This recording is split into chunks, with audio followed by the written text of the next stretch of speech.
Oh, oh, welcome to Longbourn Literary Society's Society Papers broadcast, episode number 55. You almost caught me making a silly face. I am author Zoe Burton. I'm here with my friend Leenie Brown. Rose Fairbanks is packing to move, the poor woman. But Leenie and I are going to talk about what sets our books apart from the rest of the books in our genre today. Before we do that, I know that Leenie has a quote she's going to share with us real quick. Yeah. And share with us what is added to our pin self promo post. And we're going to share our news, and then we'll get into our discussion. We promise not to drag it on too long. Go ahead, Leenie. I'm going to try to see if this works. Okay, it's going to come up showing us in the screen first. It's going to show me. Yeah. Okay. There we go. Let me see. Does it now show? It shows LLS. Oh, good. Okay. Just getting used to how to do this. There. All right. So we have a quote I picked out last night. Tried to fill in for Rose, and she usually does it. We were talking about how our books are different. So I picked this quote because I thought it kind of went with it. It says, "Do not go." Oops. You know what I forgot to do? I think I forgot to make this the big screen. There we go. Yes, that's better. "Do not go where the path may lead. Go instead where there is no path and leave a trail." And that is supposed to be a Ralph Waldo Emerson quote, although, it's the internet, so who knows if the internet was lying to us or not. True. Okay, if I do that, that's weird. If I make my screen small, then it makes it small on there. That's weird. Okay, and then we'll get to the self-promo because I know there was something there. Pretty sure that was this week. I think it was because I think that I posted. Yep, there it is. See, there's my name. Yeah, so Cheryl, who writes as Lily Bernard. Yeah, Lily Bernard. Yep. Asked us to share a preview of her book, New Beginnings. Looks like it's book 2, The Harvest Ball. So that is the second in her series that's called New Beginnings. So there is a preview there that you can read. And that was the only thing that was left there this week. Cool. So, I'll switch between screens. Okay, so then how do I do there we go. Stop sharing and it should show me soon. There. Yep, there you are. There I am. Big screen. Okay, so then I'll start with my news since I'm still talking. Let's see, this week I finished the first draft of Roger's story. So that one is all ready to be posted. Well, I have to reread the last chapter and get that scheduled. And that last post for that will go on May 7th. I believe it was May 7th. So the first Tuesday in May, anyway. So that story will end then, and then I will need to post something else. And I'm thinking of posting a short story, which has 4 little parts, and they're not long parts, they're just short ones because it's a short story. And that I just actually finished the first draft of this morning. So that one I need to get read and then put the parts up there. It should take 4 weeks of short little posts. And then I'll have to figure out what I'm going to do on Tuesdays after that, but it gives me a little bit of a cushion there to get something else figured out. I did 1 chapter of Loving Lydia this week. And I think that was all that I wrote because I did 1 chapter of A Scandal in Springtime as well. I was supposed to do 2 chapters of that one, but I only did 1 chapter because I spent an extra day on Roger's story so that I could get it finished, because once you get to a certain point, you don't want to stop. It's a little too hard to wait a whole week between. I have an Austin Authors post that is coming up on this Tuesday that is about short stories. And it'd be really nice if somebody would come over there and at least click the like button to, let me know that you were there, because there's no way that I know that people are there unless they leave comments or likes on the blog post, because I don't see statistics on that because it's not my blog. And I think that's it for me. Too cool. So your turn. Yeah, I'm excited about your progress, quite frankly. Those are some good stories. Too. So here's my update. I am doing edits on the Secret Marriage, Darcy's Secret Marriage. I'm still hoping to get it out between the 12th and the 15th, which is like next weekend. But I'm going to be honest, I'm kind of overwhelmed with the amount of stuff I have to do, like taxes. So I don't know. There may not be blog posts this coming week because I'm starting to feel like I didn't sleep part of the night again. I was awake because, at 3:30 in the morning because I knew the alarm was going off at 4:30, and then I laid there wide awake, my eyes all bugging out, going taxes. So anyway, so I don't know. I'm gonna try. I probably work like 500 hours next week, but I'm gonna try. I may have decided on Plot Bunny, but I don't. It's sitting over there, printed out. I don't even remember what it says. So it could be that I get started on it and I'm like, and I might pick another one. But anyway, hopefully not too, hopefully it doesn't take me too long to figure a new one out. My Austin Authors post was this past Monday, which was April 1st. I kind of got excited thinking about, oh my gosh, Leanie's post is the day after my mom's birthday. And I'm figuring out when is my post, because I was going to do, in honor of my mom, I was going to do Jane and her mom, but I should probably not do that because mine's the 29th of April and that's not May. It's not her birthday. My mom's birthday would be May 6th. So anyway, my Austin Authors post is there. It has, I think it's going to be linked in the show notes, and it has a giveaway. And you have until Wednesday at 11:59 p.m. to leave a comment for me to get yourself entered in the drawing. And what I'm giving away is 2 ebook copies of Darcy's Secret Marriage when it comes out. So, it'll be a week or so before you get your book, but I keep looking at myself down there, and I should be looking at you, talking to you. Anyway, my blog, I had everything but a Friday post for the blog this week. I tried to do a blog post for Friday, and I know people are upset with me because it didn't happen, because they're anxiously awaiting, and I just couldn't do it. Once you get to a certain point, I'm tired. I've been tired, stressed out about Selena, my dog, and all the things I have to do, and 2 side jobs, and I was just tired. And when I'm tired and stressed, the creativity just dries right up. So, but one side job is half done.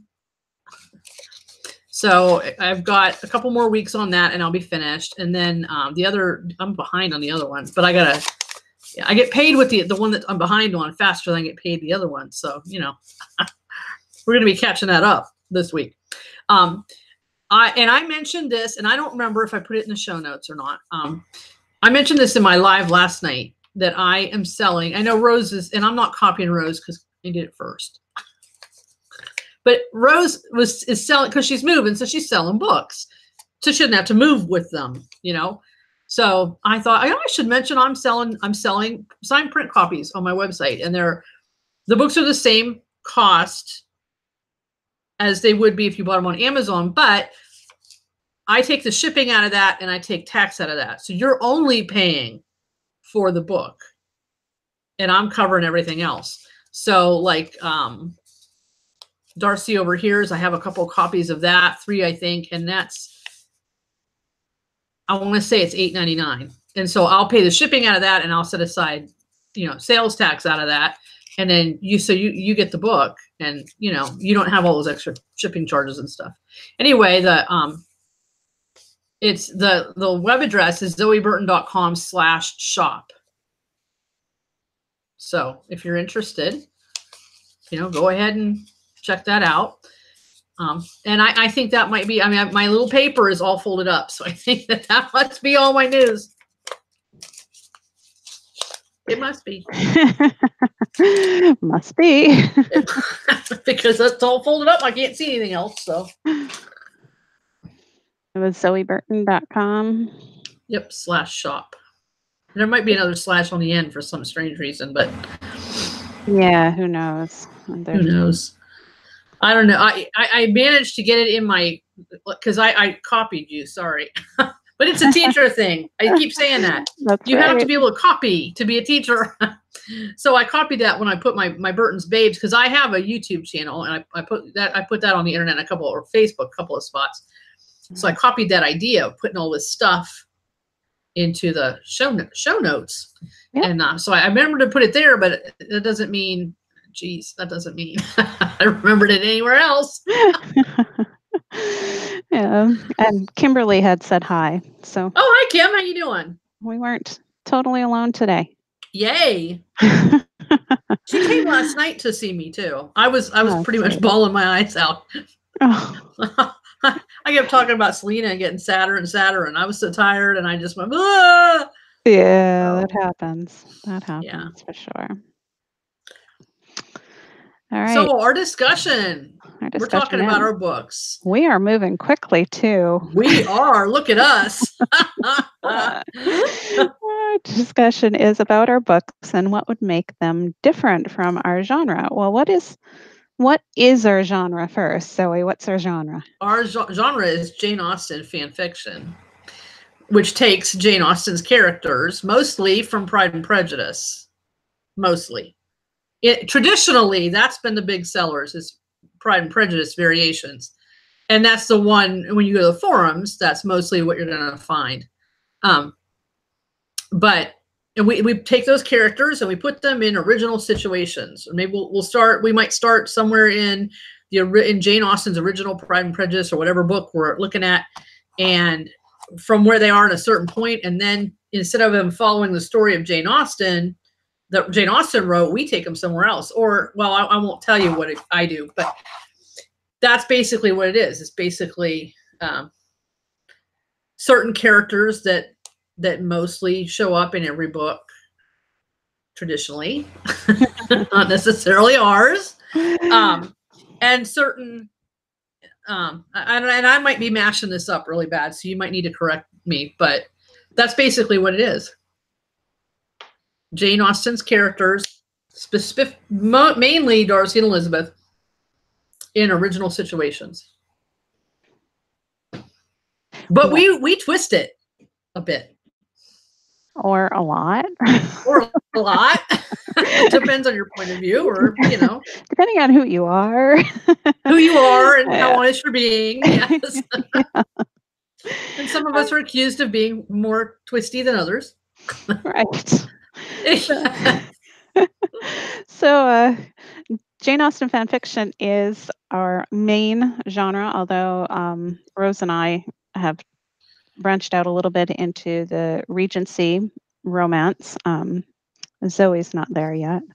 No. She might be eventually, but she's not eventually. There yet. I have ideas. I have an idea for a series, a Regency series. I just haven't had time to even, do anything with it. So right, yeah, I know it's hard. You have to write the ones that make you the money too, right? So you do, especially when that's when you're relying on that for your. I like to eat, people. You like to eat people? Well, I like to eat, people. I know, I had to. I'll start then and tell you how mine is different from standard genre. And I think from the beginning, I've been pretty different from what might be the standard. I mean, I stuck with Darcy and Elizabeth for 2 whole books. Mm-hmm. The first two stories that I wrote, the first one I wrote was For Peace of Mind. But I didn't publish that one first. That was like my second or fourth, I don't remember, maybe second book that I published. And Oxford Cottage was like the second one I wrote, but the first one that I published, because I love Oxford Cottage. I wrote Oxford Cottage specifically to be put on the forums.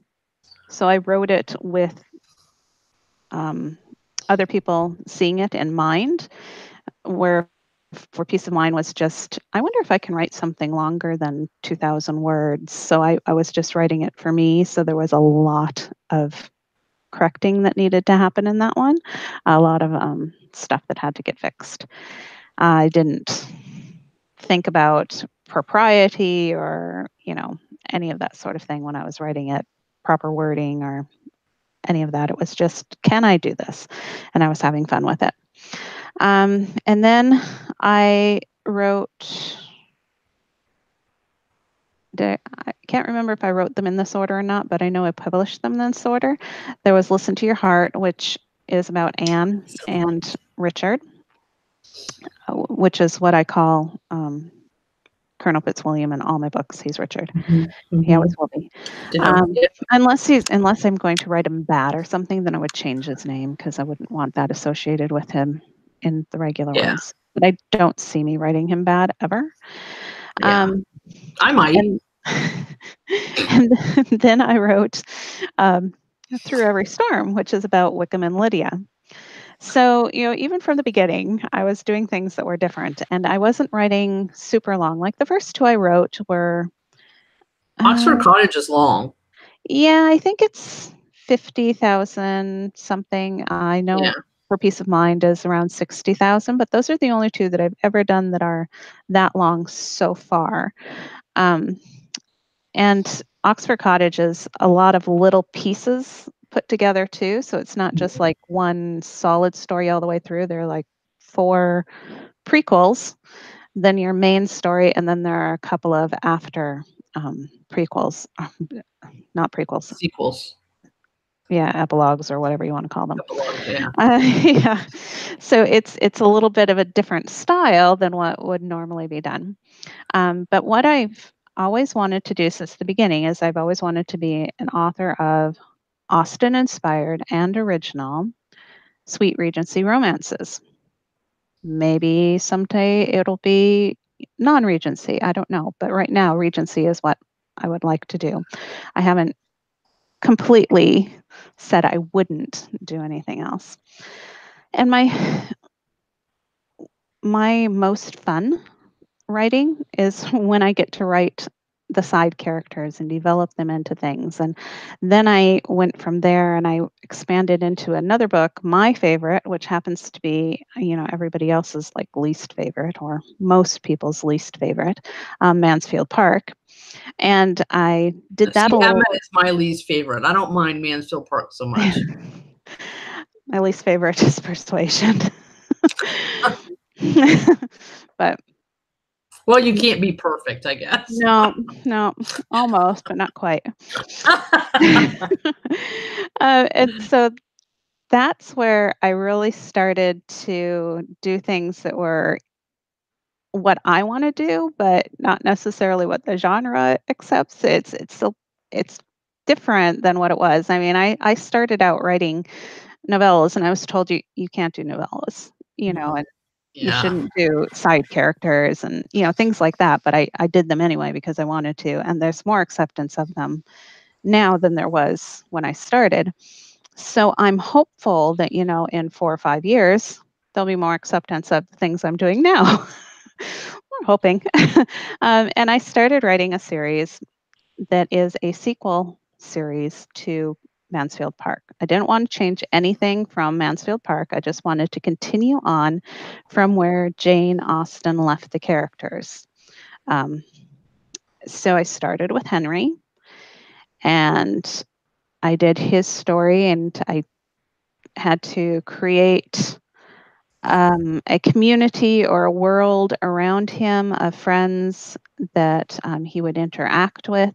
And then throughout the books of the series, you'll meet various people that have in some way been touched by the life of Henry or someone that was related to him in some way.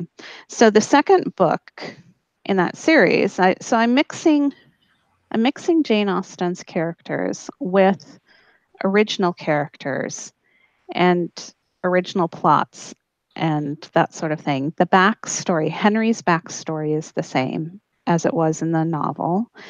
except the parts that Jane doesn't tell us. I kind of developed those, especially when I got to Mary. When I did her story, I developed a little bit about her uncle based on what I'd read in Mansfield Park, but we're not told everything about her uncle. And then Tom, I took, the things that had happened in the novel and then developed some stories that went with them. Like we know he was injured, but we don't know whose estate he was at or who took care of him or that sort of thing. So I, developed those sort of things. But then I also have in this series, and this is the first one that was completely original, except, Henry's in there, Mary's in there, and I think Tom is in there. Is Tom in there? No, he doesn't show No, up. I don't think Tom's in there. He shows up in the Listen next to me one. like I know your books. Well, I've read them all, but You do. So this one is Henry's friend. He has two really good friends in my series. I mean, there are other people he knows too, but these are like his best friends. And his one best friend is Charles Edwards. And Charles Edwards makes Henry look a little bit like a good guy. Because he's a little bit more of a ladies' man even than Henry would be. He's like, I think because Henry would kind of hide it more than Charles would. Charles, Charles is just he'll he throw would it go out there after it. and who cares? Yep. That's the way he is about it. So I was going to read something for you, and I found a really lovely clip last night that I was going to use, and then I forgot to put the bookmark in. Uh-oh. I know, so horrible. Yeah. It was at the beginning because I wanted to see. There it is. I found it, I think. Okay, so the heroine in this story's name is Evelyn Barrett. And she likes to take on charity cases. She has a charity that she works with other people at it, but she kind of just runs it herself. That's kind of her thing. She's always looking to improve people's lives. And she fascinates Charles because he thinks she's pretty and he wants to get a kiss from her. So that's his whole goal going into this book is he wants to get a kiss from Evelyn Barrett, who is a proper young lady with pretty pink lips. And Evelyn has met him and she's thinking, I might be able to help him, which is probably not a good idea.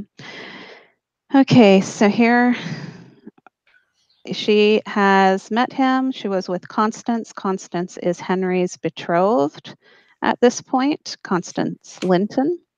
And Trevor Linton is Henry's other very good friend who is the night and day opposite of Charles Edwards. Like he's always proper. He's always doing what he's supposed to be doing. Yeah, he can be a little bit. He scolds them Mm-hmm. for doing things that they shouldn't do and that sort of thing. I can't wait till they get to read the night his. I know. I'm going to talk about that in a minute. Hopefully, I'll remember. Okay, so this is just, I think it's chapter 2. Yeah, it's just the beginning of chapter 2. They're at the Lintons' house after they have been to this charity, Mrs. Verity's orphan house is where they were that day, Constance and Evelyn. Mrs. Verity's orphan house is the orphan house that is in 2 Days Before Christmas, which is a Pride and Prejudice story.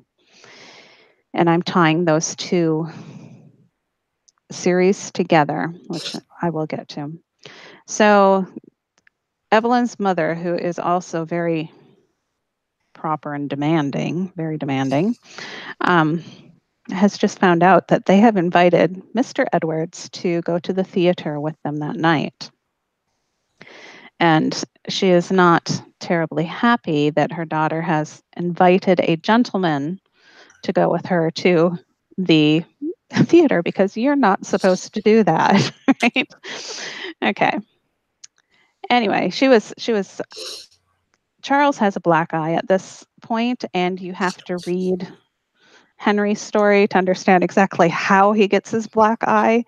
But it was Linton that blackened it, just so you know. So she was like, "Oh, well, I saw him and he was, riding and he looked so lonely." And Constance was like, "Yeah, he did. And he was going to refuse us." And they were like, "Oh, really? He was?" So that's the part that we're going to talk about. Oh, actually, that's going to come up. Yeah. Okay. If he slips in quietly, meaning Charles, he will not have to face the whispers his current appearance will likely arouse. Once he is in the box, he can sit in the back shadows and enjoy some entertainment, Evelyn added when no one else spoke. She shrugged. I do like doing charitable things. Mr. Edwards is not an approved charity, her mother's stern voice was stern. Oh, I do not think of him as such. Did she? I mean, he is in need of some compassion at present, but in a week or so he will be as good as new and not in need of a thing. Well, said Aunt Gladys, we cannot rescind the invitation, so we will have to do our best to see that Mr. Edwards has a pleasant evening. A properly pleasant evening. Mrs. Barrett arched a brow at her daughter. Did her mother expect her to throw herself upon the gentleman? She opened her mouth to assure her mother that she would behave properly, just as always, but then closed it as the thought of throwing herself at a gentleman as handsome as Mr. Edwards did not cause her the revulsion it should, which was strange. She was not given to flights of fancy. She was not the sort of girl to be, whiling away her time waiting for some gallant gentleman to come sweeping in and carry her away. She would marry some sensible and kind man who would happily allow her to continue her charitable activities and treat her with respect. Mr. Edwards was not such a gentleman.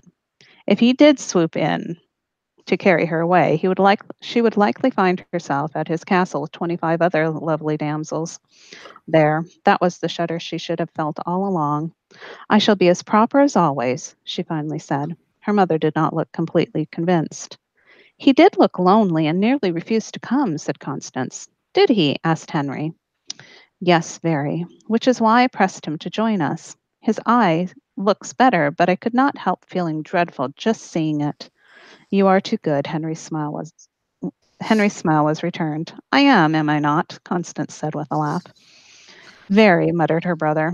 Edwards is a friend, but he grimaced. At least I do not have to worry about Connie. Trevor, Aunt Gladys scolded. You never did have to worry about her. She did what was right, if her methods were a trifle unconventional.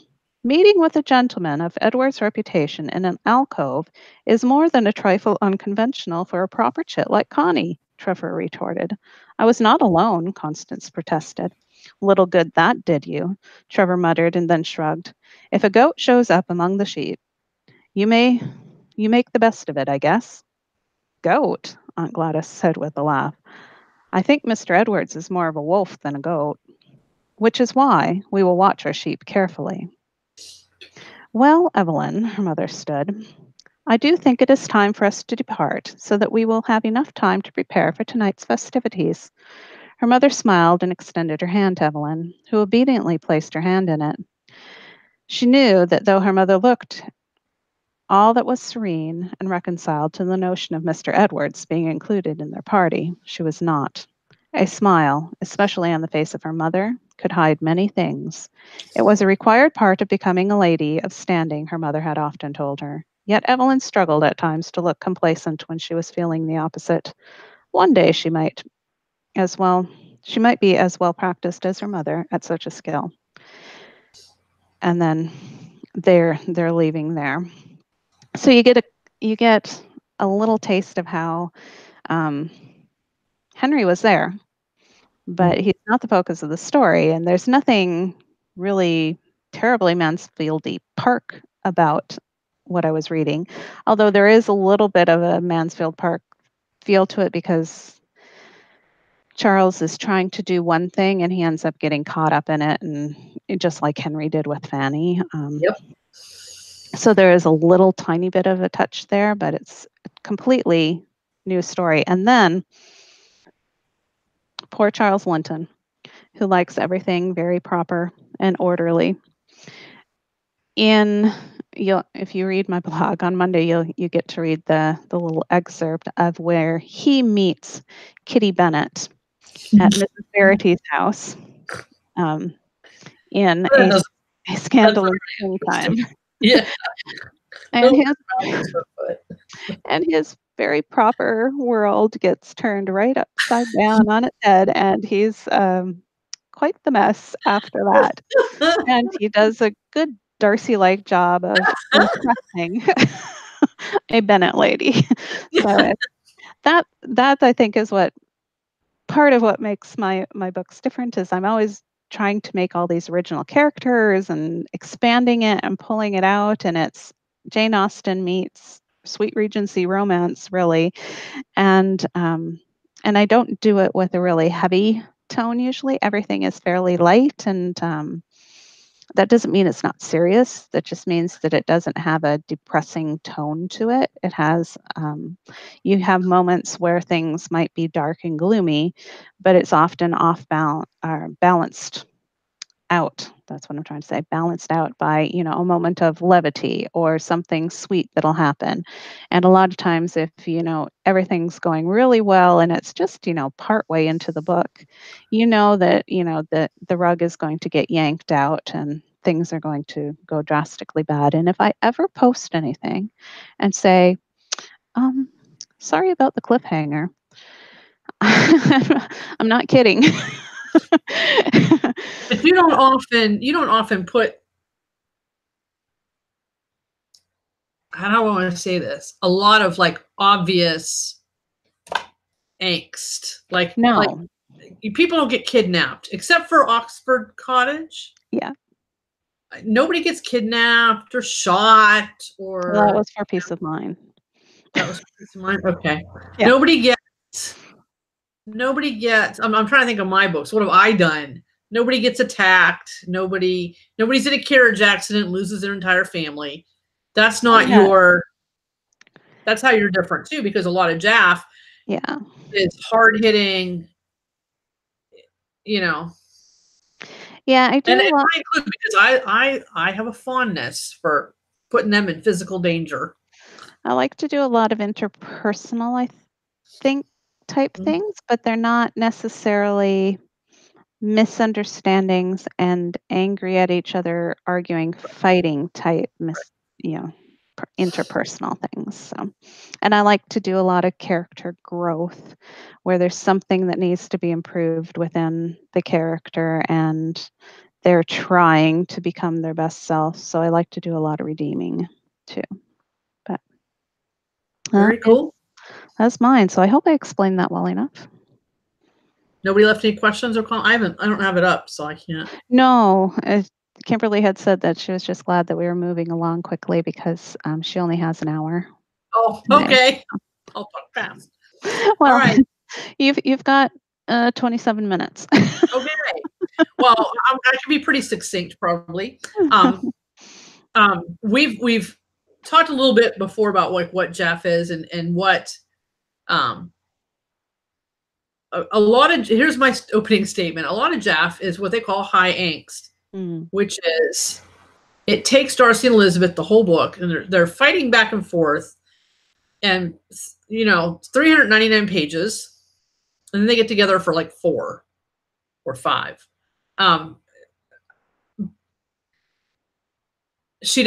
Lizzie doesn't trust Darcy. She says she trusts him. Something happens, and then she doesn't trust him again. Or she's angry at him again. They're always fighting. They're always, and it's that. My books are not like that. And there is a lot of, I don't know if there is I guess there is a lot of like, I'm fond of, like I said, the physical, putting them in physical danger. I'm fond of that. And there's a lot of that in Jaff. But the big difference between my books and the rest of the books in the genre is that they're all the arguing and the fighting, and she hates him for 99% of the book, and then she loves him for 1%. And that in my books, when you read most of my books, if it's not insta love, it's pretty doggone close. I like to get them together quickly, And not, I would like to get them together the first page. It doesn't always work out that way because people want reasons. And I'm like, why? Who needs a reason? You know, they met, their eyes met across the room and it was like, boom, you're mine. But people want reasons. So, okay. People want them, you know, well, at least let them court a little bit. So, but that's what and my books have been called fluff. And I kind of take pride in that because my tagline is sweet escapes. And that's what it is. That's what my books are. They're sweet escapes, you know, because that's what I like to read. I went over the course of all those years I read Jeff before I started writing. I narrowed down, and plus there's some things that happened in my personal life that kind of caused it to narrow down. But I like when they get together. My favorite books or stories are the ones where they get together soon and then they face things together. So I'm looking at the clock. I got plenty of time, but that's the gist of it. I told you I could be succinct. I am not a high angst writer. Well, Kimberly said, don't rush. She can watch the replay for what she misses. And she also said that she likes your books because you get them together and they face the angst together. Yes, that's just so important to me. And even in my forced marriage books, and I've got a couple forced marriage scenarios. I mean, obviously, that's a quick way to get them together, to make them have to be married. Okay, either because somebody locked them in a room together, or old Mr. Darcy and Mr. Bennett made, you know, signed a marriage contract 10 years ago or whatever. Whatever I can do to get them together quickly. But they do, even then, they still fall in love kind of quick. Sometimes I'll get them together, and then part of the process of towards the end of the book is that they fall in love, you know, because, you know, I don't know, but I do. That's what I like to read. You know, I like them a united front. But anyway, as I went through yesterday trying to figure out which book or books would best show this, and the one I settled on is The Essence of Love. In The Essence of Love, Mary goes to London and stays with her godmother, and her godmother is her father's sister. So while she's in London, they go to Hatchard's bookstore. I'm pretty sure it was Hatchard's. And she literally runs into Georgiana Darcy. And that's how Mary and Georgiana meet, and they become friends. And as they get to know each other, and of course, Mary is then introduced to Darcy. And Mary meets Darcy and thinks, this guy would be perfect for Elizabeth. But she's afraid to say anything to Georgiana at first, because Georgiana is always talking. Georgiana's like, you know, so many women make friends with me to get to my brother. And Mary really likes her, doesn't want her to think that. But eventually it comes out that, you know, that Mary does think that Elizabeth would be perfect for Darcy. So Mary and Georgiana plot a little plan to get Elizabeth in London. And they ended up having to get Lady Watts is her name. It's Mary's godmother / aunt. In on it for the simple reason that Mary had to send a letter. And, you know, Mary being Mary is not going to sneak around and lie. But anyway, I'm going to start reading. I'm not sure how long I'm going to read, but this is the point. And this is a perfect illustration of how I like to get Darcy and Elizabeth together. Elizabeth has arrived in London. The Darcys have been invited for supper, I believe. So Mary and Elizabeth have just come down the stairs. So that's where we're picking up. At that moment, they arrived at the drawing room, where their aunt and uncle awaited them. Before they had a chance to settle into seats, the butler, Mr. Clark, stepped into the room and announced the visitors. Mr. Fitzwilliam Darcy and Miss Georgiana Darcy. Mr. Darcy, Miss Darcy, welcome. Come in, come in. Lord Watts greatly enjoyed being a host and was eager to get the evening underway. Thank you for inviting us, sir, Mr. Darcy began, his attention focused on his host. My sister and I have been eagerly awaiting this event. Wonderful. Lord Watts turned to his family. The ladies have done nothing but chatter about it all day as well. Darcy smiled as he, too, turned his attention to the ladies. He greeted his hostess and his sister's friend, then noticed a new person standing beside Miss Bennet. He was struck by her sparkling, laughing eyes and the half smile that graced her face. Not removing his gaze from her, he asked his host for an introduction. Certainly. This is another of my nieces, Mary's older sister, Miss Elizabeth Bennet. Elizabeth, this is Mr. Fitzwilliam Darcy. Darcy reached out to grasp Elizabeth's hand. Bowing over it, he resisted the urge to kiss it, instead forcing himself to stand up, but retaining the delicate hand in his grasp. I am pleased to meet you, Miss Bennet.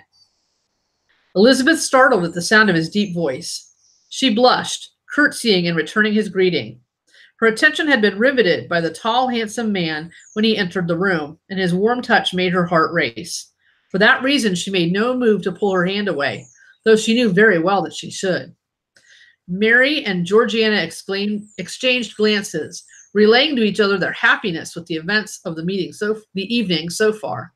Of course, this was just a first meeting. There was still work to do to be assured an attachment would form, but so far it seemed as though the couple in question was going to make it very easily done. Lord and Lady Watts also exchanged amused glances. In the way that long-married couples often had, they communicated their delight at the apparent fascination Elizabeth had with Mr. Darcy, and he with her. They silently agreed to discuss it later, but both knew that it was an eligible match. That's how I like to get Darcy and Elizabeth together. That just does something to my heart. Just makes me happy. And that's why I write. So you'll never find I don't want to say never, because stuff happens, but almost always you will find that my Elizabeth and Darcy get together quick. Right. And sometimes that means some plot bunnies that are presented to me can't be done because I am incapable. I'm pretty much incapable of writing them having a big hissy fight. Yeah. If I was writing a book with sex in it, now that would be different because then they could make up. But I don't write that stuff. I can think it, but I don't write it. So, yeah. Yeah. The other thing I thought of as you're reading, or right before you were reading, is that a couple of other ways that we've done things that are different. Like I have a story posting on Tuesdays on my blog that is just Austen-esque. It's just a story that has some touches of Austen to it. And then you have a story that is posting on Fridays that is modern, and it is race cars, and Pride and Prejudice and race cars. So that is something that's different too, because I don't think anyone's done that. So that's mixing one love with another for you. Oh my gosh, I love that series. Yeah. I love those books. I wish more people did, but that's just a way I'm very different, because the large majority of Jaff readers prefer Regency. Right. And nobody, no, there's a few who either already liked racing, and I've got at least 2 people in my head, maybe 3. And I've had people say that they've learned about racing and have, come to enjoy at least reading about it through my books. So, right. But that is a way I'm very different. Yeah. If I could make a living writing those books, I know. Because that's how much I love them. I love them. I love those ones. Yeah. But I love Regency too. So. Yeah. I really like Regency. I don't know if I have enough. I don't know if I have enough real life experience to do modern. Yeah. Because I kind of just stay in my own little world a lot of times. I'm stuck at home. Right. Homeschooling and nothing wrong with being stuck at home, in my opinion. After a while, it gets a little boring. Yeah, that's why you go to church. Yeah. Well, Sure. Well, as I was talking to my husband last night, because my oldest son is thinking of getting a car. He's been looking for a car, and then that would mean that my car would actually be around again, so that Available to you. if I wanted to go Imagine somewhere, that. I could. And I said, "It's not that I would go anywhere." I said, "It's But just you the could. fact that there's no way for me to go anywhere, that makes me feel kind of trapped in my house, instead of just at home, I feel trapped at home." So, um, by the end of the month or maybe next month, maybe I might have my car back and then, Be awesome. yeah, and then go to the gym and get groceries when I want to and things like that rather than having to work around everyone else's schedule. So, yeah, That's cool. yep, Awesome. he's growing up. Yes, I was just thinking that. Yes, that's a step towards adulthood. He'll be 22 this week. Independence. Yeah. Mhm. Well, he's got plans, he's talking about, when he moves out probably in a couple of years but he's going to start with getting the car and he pays, some rent here, not a lot, but it'll go up as he's over time, trying to get him used to it. But yeah, he's a good kid, Good deal. mostly. Mostly. This is your Darcy-like one, isn't he? Yeah. Yes. Yeah. Yeah, he can be yeah, well, I've told this story to lots of people, so it'll probably be a repeat. But it just exemplifies his personality so well. We were at a gathering, a Canada Day barbecue, and he was sitting under a tree in a lawn chair with his phone out, reading a book. He was not, playing on the internet or anything. He doesn't usually do that. He either reads on Reddit or he'll read a book. Um, and I looked at him and teased him because I knew he really hadn't wanted to go. I said, "So are you going to just sit there and read that book all day? You're not going to go play soccer with everyone?" And he lowered his book just a little bit. He looked at me, disdainfully and said, I don't do social things." And then went back to his book. So yeah, that's him. That's And him. That's he's funny. pretty set in his ways and he thinks he knows best but I know where he gets it too, so I can't complain too much. Can't imagine where that would be. Yeah, no, me either. Yeah. Well, we've had our stubborn battles before. No, Yeah. that's funny. Yeah. But yeah, my second one is so much easier in ways. Yeah. Yep. Right. Well, I think that's all we had planned to talk about Yeah. today. So we made it in under an hour. We're gonna have to tell Rose about this. I Listen, know. Rose. She'll be surprised. She will. She'll be like, I'm "Jeez." surprised, actually. Yeah, well, I kept it brief, I guess. Yeah, I tried to keep it brief too. I could go on and on and on. I could, honestly, and Yeah, sometimes I do. I Not where could anybody can too. hear me, but sometimes I do.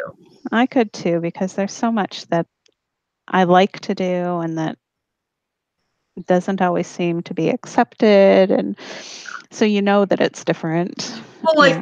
the Western. I did a Western, and that's also a different than the Yes. and I would love to do another one.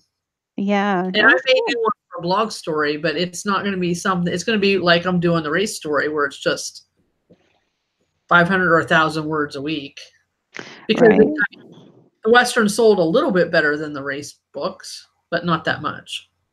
Right. Which is like my these books, the ones that are Mansfield Park based, they don't sell tremendously well, but I love doing them, so I'm kind of committing myself to them. And also the Touches of Austin ones haven't. Well, I've only got one out right now, but that one didn't sell super well either, even though it's a really cute story. Graham is really, really special. Oh, I like Um, Graham. yeah, and Roger's pretty great too in the second one. And Victoria. I like her as well. Yeah, that's a good So story. I'm doing them, and I'm trying to commit to them this year because I had said and have wanted to be not just a JAF writer, but also a non-JAF writer. And I also want those books that kind of bridge the gap between the two as well. That's just something that I really enjoy, and I like to write what I like. So we'll see how it goes. But I finally said I have to make a commitment to this and actually do this, or it is never going to get done. That's probably what I'm going to have to do, because I actually have two. I have a modern race, non-JAF race series idea, and I have the Regency idea for series. Right. Yeah. But that's just going to have to be. But I don't know. Well, doing it small bits at a time. That's kind of what I've been doing. Like a chapter a week for Roger. I started writing that in January, and I just finished writing it, which is a long time for me to be on one story. I think that helps because then you still have time to do other things. So yeah, I can write other stories, and I've got the Lydia story, and that's more accepted. Yeah. Because it's Darcy and Elizabeth based and things. So well, I do have a variety. I think if I got myself busy practicing dragon, I would probably have an easier time of it. Yeah, me too. I actually this morning plugged in my microphone and did 125 words of that last scene I could tell. dictation. Yeah, I bet. I was like, she dictated that, because that's no way she would have typed that word wrong. Exactly. Yeah. There shouldn't be as many missing commas. Yeah. Yeah. So Too cool. All right. Well, I think we will then sign off at just before 1 hour's worth of time is over. And we'll be back next week with some topic. We don't know what it is yet. We need to do some planning.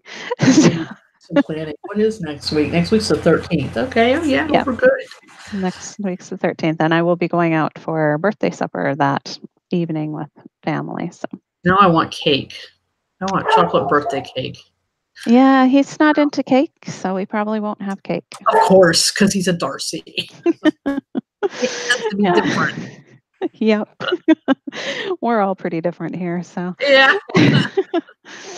Anyway, well, we'll say goodbye for this week, and thank you so much for being here, Kimberly, and thanks to everyone else that watches. We want to remind you that you can find the links to the books that we mentioned, our websites, and all of that sort of thing in the show notes below.